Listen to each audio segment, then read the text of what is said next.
Just gonna look at you.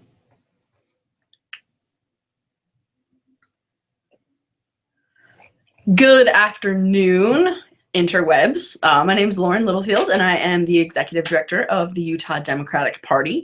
I am super excited that we are about, 7 days from our state nominating convention. Next Friday and Saturday will be the culmination of all of the excitement that started on March 22nd with the caucuses.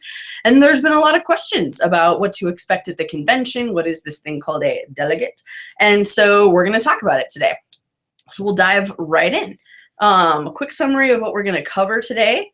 We'll talk a little bit about who the Democratic Party is and what we do and what we sort of, what our role is in the political process.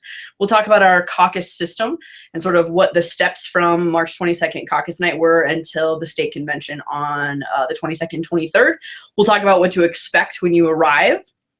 We'll talk about what our issue caucuses are. We'll talk about what's going to happen in the convention hall. We'll go a little bit over Robert's Rules of Order so you guys can be familiar with that. And then if you guys have questions, I will be happy to take them. So let's start with the structure of the State Democratic Party. We have about 6 different kind of arms that we work with and that we are governed by. We have 17 issue caucuses. We have a Women's Caucus, a Native American Caucus, a Stonewall Caucus, an LDS Dems Caucus, and these are sort of constituency outreach groups that meet at our conventions. We have the delegates, which is hopefully you guys. There's 2,645 of you, and that's one of our governing bodies. We also have a central committee, which is another one of our governing bodies. If you know the 3 branches of government, the delegates and the central committee would sort of be our legislative branch. Then we have our advisory committees, we have our standing committees, and then we have our 27 out of 29 county parties that we sort of work with. We are governed and kind of our structure by 3 sort of committees. We've got our central committee, which is made up of our state executive committee, and those executive committee members are elected in odd numbered years. So 2015 is when we elected our chairman, Peter Caroon. 2017 is when he'll be up for election again. The Central Committee also includes our state delegates and our county party leaders. We've got standing committees. We've got a Judiciary Committee and a Rules Committee, and it's all very bureaucratic.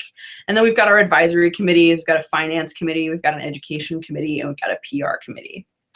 But really what we do is outreach and organizing, and we really try and utilize our county parties and caucuses to do that. So if you're in Utah County, for example, Utah County has about 14 legislative districts that are within Utah County or part of Utah County.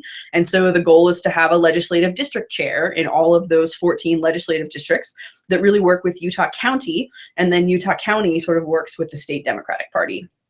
And so that our grassroots structure can really go from, people at the precinct level who live in the neighborhood, who know what's going on, then that information can flow up to the State Democratic Party.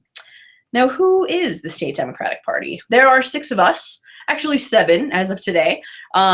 We have myself as Executive Director. We have Catherine Sant, who's our Finance Director. TJ Ellerbeck is our Political Director. Yandari Zavala is our Communications Director. Amy Quigley is our Office Manager. And we've just recently hired Ashley Hoops as our Outreach and Engagement Coordinator. And we also have a Finance Assistant whose name is Noah, and he's a rock star as well. So there are, very few people trying to handle a lot of work. And this is who the state party is sort of made up of on a day-to-day basis. We have 6 buckets as a party that we fill. We do party affairs, which would be like the convention, the caucuses, candidate recruitment to try and make sure there's as many Dems on the ballot as possible. We do field organizing, trying to get people involved at the grassroots level, like the precincts I was just talking about. Data and research is a huge part of what we do. We keep a voter file system to make sure that we are up to date with people's voter records so that when you're knocking on doors, you know whose door you're knocking on. We do communications, social media. We try and hold the Republicans' feet to the fire as often as possible. We do fundraising, 3 major events every year. We do a legislative gala in January, the Taylor in Maine coming up on April 22nd. And then in the fall, we do our Eleanor Roosevelt luncheon and honor a woman in the party. We also honor 2 people at the Taylor in Maine.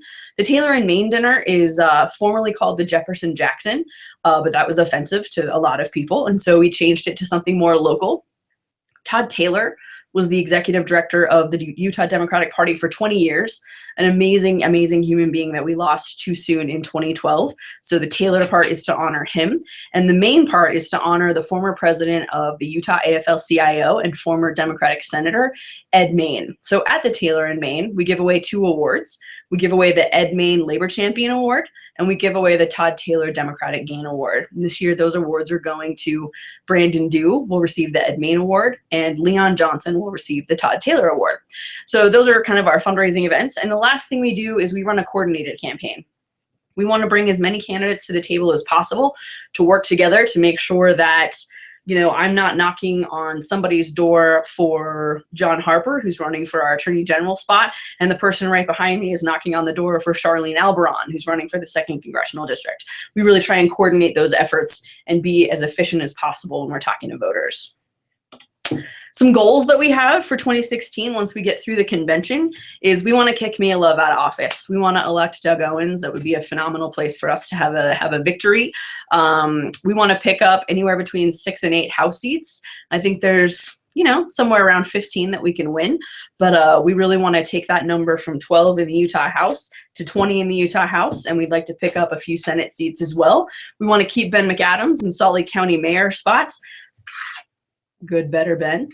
We also want to increase Democratic turnout by 10%, and we want to engage Latinos in a big way. So those are some of our goals, and at a later date, I'll talk about the how we're going to accomplish all that.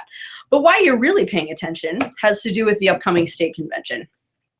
So what is the caucus convention system? So there's really 3 steps.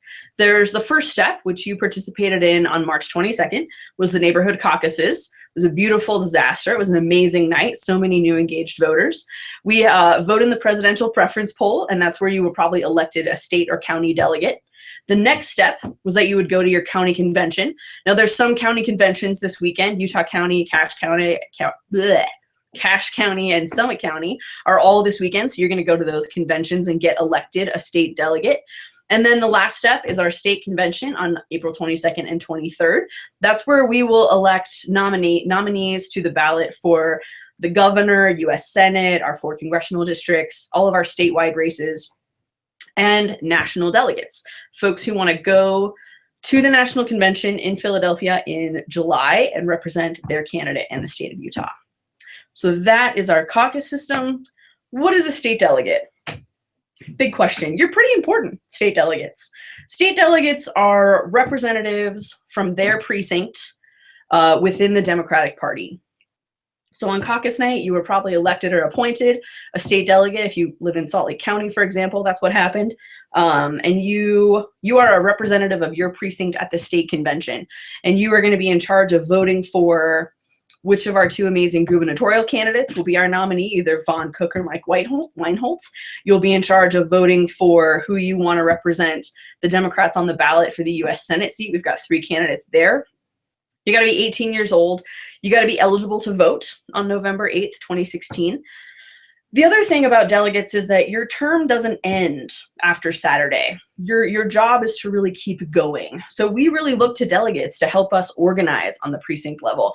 So you guys know what's going on in your precinct and in your communities, and we can't be everywhere. There's only 7 of us. So we really rely on delegates to be involved in the political process all the way through the election and actually into the next year. So delegates, your term actually doesn't end until we have caucuses again in 2018. So I don't know if you know this, but you just signed up for a 2-year term. Thanks. The other thing that delegates do is, let's say when Ben McAdams was elected the Salt Lake County mayor, he was sitting in the Utah Senate in District 2. The delegate's job when that happens, when a Democrat resigns, is it's the delegate's role to fill that vacancy. So there was a special election held in that case. We had, 5 great candidates, and at the end of the day, the delegates elected Jim DeBackus to sit in the Senate in place of Ben McAdams. So that's another really important role that delegates fill. So delegates really fill 3 main roles. You are the representative of your community at the state convention, role number 1. Role number 2 is to be involved with your local candidates and at the precinct level to make sure that Dems win on November 8th. And your third role is, if there's a delegate vacancy, it's to fill that vacancy with another Democrat. So the state convention on Friday, role number 1.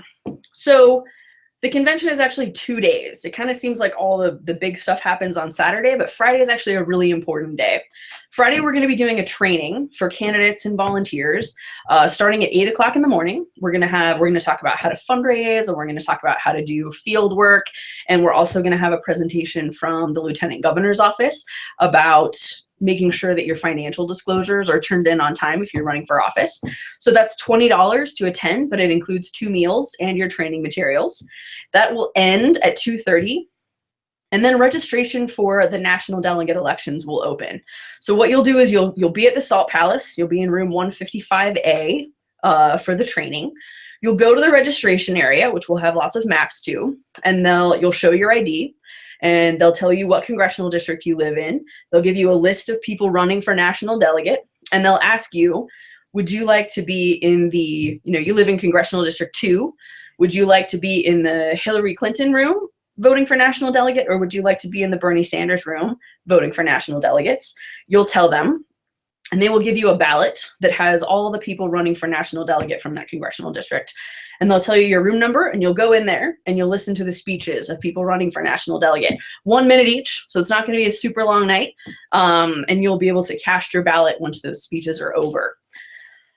After that, those speeches start at 3 p.m. After that, we get to kind of hang loose and celebrate a little bit. It's our tailor-made awards dinner, 6 o'clock at the Salt Palace. We'll be giving away those 2 awards, like I mentioned earlier. Tickets are still available, so you should check out our website. But we'll have dinner, and then as soon as the dinner is over, we will then be the folks who are elected as national delegates. So if, let's say I'm running for national delegate, which I'm not, but if I was running for national delegate for Mickey Mouse and I got elected, then after the tailor-made awards dinner, I would go to another election to elect PLEO delegates, okay? PLEO delegates, PLEO stands for party leader or elected official. So the folks who get elected that night in their different, in the different candidates in the different congressional districts, they will then go elect the PLEO delegates. So it's elected national delegates who vote for PLEO delegates, and it's separated by congressional district. I have a handy dandy graph to show you. So what's going to happen on Friday afternoon is there's going to be 8 rooms, okay? There's going to be one for, so there'll be CD1 Hillary, CD1 Bernie, CD2 Bernie, CD2 Hillary, CD3 Hillary, CD4, et cetera, et cetera. There will be 2 rooms for each congressional district. So then only people who are running as Bernie delegates who want to go represent Bernie Sanders at the national convention, only those people will be voted on by other Bernie supporters. And it's the same with the Clinton delegates. If you're running as a Clinton delegate, only Clinton supporters will vote for you. So it'll be a really exciting night. And then Saturday, we start bright and early. Registration opens at 6:30 a.m. You may be thinking, oh my gosh, it's so early. Why does it start so early? Because we have a lot of business to take care of on Saturday. So registration will open at 6:30 a.m. You can come get your credential and your ballot. We'll talk about registration in a second. Then we have 2 issue caucus sessions. One starts at 7 a.m. The other starts at 8:30. I really encourage you to go to these caucus meetings. These are really awesome constituency outreach groups. Caucuses are doing some amazing work. At the state convention, there's going to be different rules for different caucuses because they're allowed to set their own rules for the meeting. But those rules should be posted on our website by next week. And so you'll be able to see what the rules are and how you might be able to speak at those caucuses. So those are at 7 o'clock and 8:30 a.m. And then the call to order in the convention hall will start at 10 o'clock in the morning. We're going to be as on time as possible because, like I said, we have a lot of business to go through. And in that convention hall, we'll hear from our 2 gubernatorial candidates, our 3 U.S. Senate candidates. We'll hear from our AG candidate, treasurer, auditor, 4 congressionals, and a partridge in a pear tree. It's going to be a fun day. The other thing we're doing on Saturday is we are voting for national at-large delegates. But before I talk to you about that, I'm going to talk to you about registration. Registration is usually like one of the most confusing things. So let's just lay it out there. The convention hall is also where registration will take place. So you'll walk into Hall 1 in the Salt Palace, which is on the northwest side of the Salt Palace. You can park on 300 West. But you'll walk into Hall 1 and you'll see the registration tables. There'll probably be about 8 of them. You can go to any registration table. If there's a line at this one, you can go to the next one. It's not separated by alphabet or anything. You can go to any line. You'll get to the front of the line. You'll give the volunteer your first and last name. The volunteer will ask to show your ID just so that, they'll say, are you Lauren Littlefield? Okay, your ID says you're Lauren Littlefield, we're good to go. Then what they'll do is they'll say, we're also electing at-large national delegates today.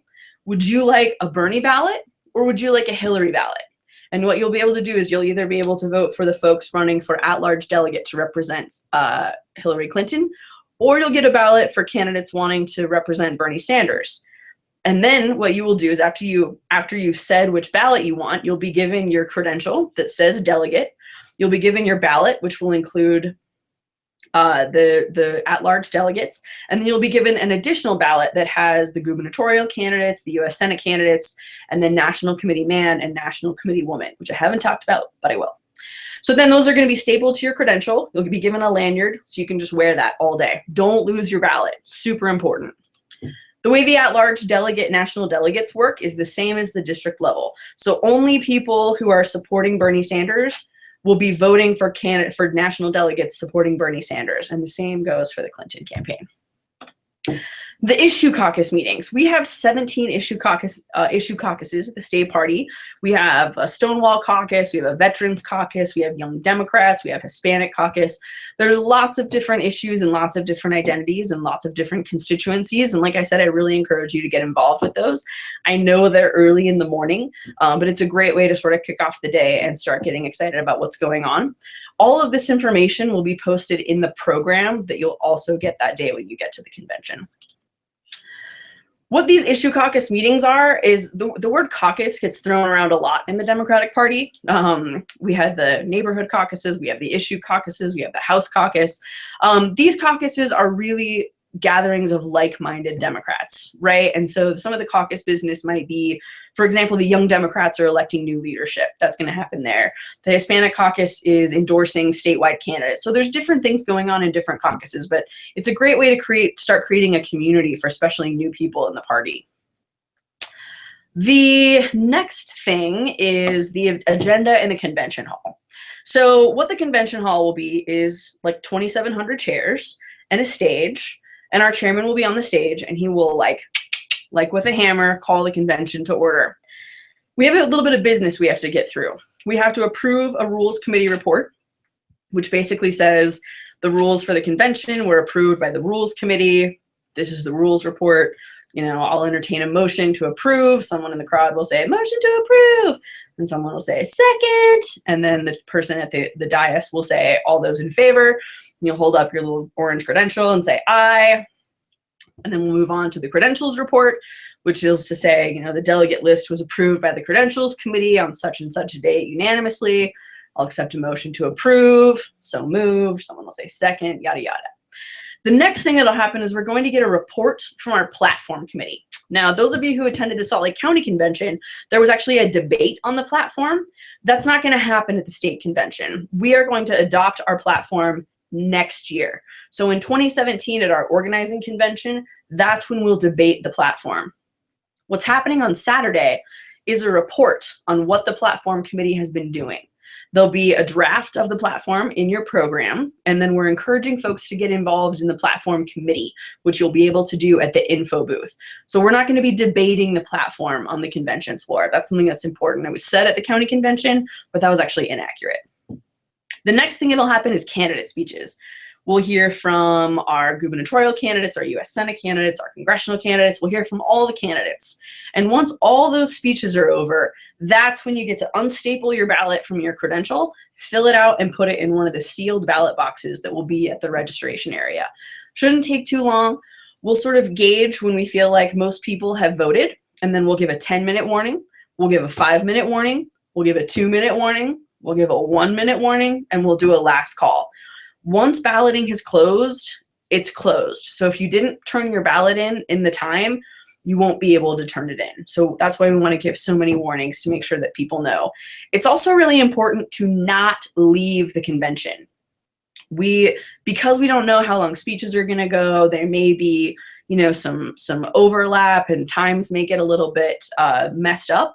And so you'll notice nowhere does it say voting opens at such and such a time. It's because we don't know. So it's really important that you hang out all day because you don't want to miss that window where you can turn your ballot in. Once the balloting has closed, we'll go count the ballots. If you are interested in helping to count ballots, email me, Lauren, at utdem.org. We allow one person from each of the campaigns to be an observer in the counting room. And so once that counting process is over, we will come and release the results in the convention hall. Now, the way the convention rules work is a little bit wonky, like everything else, right? So let's take the gubernatorial race. We have two amazing candidates. To avoid a primary election, those candidates need to receive 60% of the delegate vote. So on the first ballot, if one of those candidates gets 61%, that candidate will be the nominee for the Utah Democratic Party on the general election ballot. If one of those candidates receives 57.2% and someone else receives whatever the rest of that is, we'll go to a second ballot. Okay, so that's why you really don't want to leave, because once we count those results, there may be a second opportunity for you to vote. Okay, now if we go to that second ballot and no candidate gets over 60%, those candidates will go on to a primary, right, in June. That'll happen the fourth Tuesday in June. The same thing could happen with the U.S. Senate race. Only with the U.S. Senate race, we could go to 3 ballots. So after the first ballot, let's say one of the candidates gets 63%, then that candidate will be the nominee for the general election. If no candidates reach 50 or 60%, the top 2 vote getters in that first ballot will go to a second ballot. After the second ballot, if no candidate reaches 60%, if they both reach, let's say one reaches 45 and one reaches 55, then they would go to a primary. If one candidate receives 57%, between 57 and 60, we would go to a third ballot. I know it's confusing. It'll all be laid out in the convention program. Don't worry. So that's that's what's going to happen in the convention hall. The rules that we'll be going by in the convention hall is Robert's Rules of Order. And this is just some of the basics. If you're trying to request info, for example, you would say point of information. So instead of saying, I have a question, you would raise your hand and say point of information. These will also be printed in the program, so you'll be sort of familiar with them, but I just wanted to run through them really quickly. This chart shows you, like, if you're trying to do something, this is what you should say. Can you interrupt to do that? Does that motion that you're making require a second? Can you amend that motion? No. Can you debate that motion? No. But in order to object to considering something, you have to have a 2/3 vote. So it's very convoluted. We're going to have a great parliamentarian there to help sort of monitor and make sure that all this goes well. And like I said, all this info will be in the convention program. And that is all the information I have for you. Feels like a lot. There's a lot going on. If you have questions, feel free to email Lauren at utdem.org. We've got our first question. So the question is, my spouse is not a delegate. Can he or she still come? Yes. All of our meetings are open to the public. What we'll do is, if you're the delegate, then you'll get a blue or an orange credential that says delegate, and your spouse will get a blue credential that says guest. So you're welcome to bring, your friends and family. It'll be an exciting day, and hopefully you'll meet new friends that you can have dinner parties with. Another question is, are there special rules for state delegates who are running for national delegate? So there's no special rules for people who are running for national delegate. Those elections will take place on Friday. As far as like speeches go, you get a minute to speak if you're running for national delegate. State delegates are the ones who vote for national delegates. I hope that makes a little bit more sense. If you need follow-up, ask another one. This is an important question. You're going to be there all day. Will there be food? Yes, there will be food. There'll be 2 cafes open in the Salt Palace itself. And then we're smack dab in the middle of the Gateway Mall and the City Creek Mall. So run over, support those businesses at the food court, and come back to the convention hall. It's really important that you come back if you leave. One thing I want to be really clear on is parking and location. So the Salt Palace Convention Center is like a block, huge. So the State Democratic Party is in the northwest part of the Salt Palace Convention Center. We're right near the Radisson Hotel. So you'll want to park when you arrive. There's a parking garage off of 300 West that's where you'll want to park. That'll be the closest place for you to park. The Utah Republican Party is also having their convention that same day at the Salt Palace, but they are on the southeast end of the convention hall. So we will be, far enough apart. Parking does cost, so bring some money for that. Unfortunately, that's not something we were able to negotiate, is the free parking. For those of you who are coming to Salt Lake for the convention from somewhere else and looking for hotel accommodations, we do have a discount room block available at the Radisson Hotel, which is right there near where our convention will take place. Those rooms are $99 a night, and you can book straight through the Radisson Hotel. Just let them know that you're with the Utah Democratic Party. Is there any other questions? Anything else we need to cover? Well, thank you so much for joining us. Hopefully I didn't talk too fast. That's something I do a lot. And really looking forward to seeing and meeting all of you at the convention on Friday and Saturday next week. Have a good day.